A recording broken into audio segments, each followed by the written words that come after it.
አቡነ ገብረ መንፈስ ቅዱስን በረከታቸው ለሁላችን ትድረሰን። ገድላቸው ላይ አንድ ታሪክ አለ።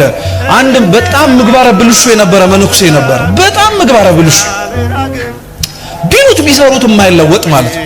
እና ከዕለታት አንድ ቀን የአቡነ ገብረ መንፈስ ቅዱስ ተአምር ሲነበብ ሰማና በልቡ ነው፣ በአፉ ራሱ አላወራው፣ በልቡ እንዴት ያሉ ጻድቅ ናቸው እንደው አንድ ቀን ብዘክራቸው ብሎ አሰበ።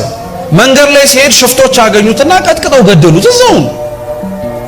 ነፍሱን መላእክተ ጽልመት ይዘውት ከእግዚአብሔር ፊት ፍርድን እንድትቀበል ሲሄዱ አቡነ ገብረ መንፈስ ቅዱስ መጡና ቆሙ።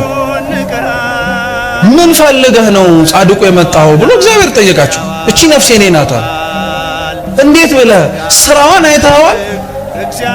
ኃጢአቷን ተመልክተዋል አለ። አዎ ኃጢአቷን አይቻለሁ፣ የምትመለከተውን ነገር በሙሉ አይቻለሁ። ግን አሉ አቡነ ገብረ መንፈስ ቅዱስ እዴ ብትሰጠው ኖሮ እኮ በሐሳቡ ዘክርሃለሁ ብሎ አስቦ ይነበራል። ስለዚህ በፍጹም አይሆንም ማለት ይሄ አይደንቃችሁ? እየሰማችሁ ነው? አቡነ ገብረ መንፈስ ቅዱስ ምን ብለው እንደቀጠሉ ታውቃላችሁ? አይ ይሄ ምህረት አይገባውም ሲል እንግዲያውስ እሱ ካልገባበት ገነት ይልቅ እኔ እሱ ጋር አብሬ ሲኦል ወርዳለሁ። እኛ እንደዛ እናረጋለን። እኛ የገባንበት ቤተክርስቲያን ካልገቡ የወረዱበት ወርደን እናመጣለን እንላለን። አረ የገቡበት ይግቡ ነው የምንለው። እንዲያውም ጦሳችንን ምናምን ብለን የምንናገረው። ይሄንን ሲሰማ እግዚአብሔር በጣም ተደነቀ በጻድቁ።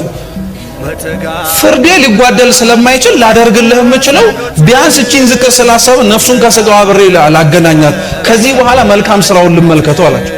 ነፍሱን ከስጋው አገናኝተው በጻድቁ ምልጃ ገነት እንዲገባ አድርገውታል። በረከታቸው ለሁላችን ትድረሰን። ቅዱሳን እርስ በርስ ይተሳሰባሉ። እኛ ልጆቻቸው ምን ሆነን ነው ታዲያ እንደተዘራብን እርስ በርስ የማንተሳሰበው?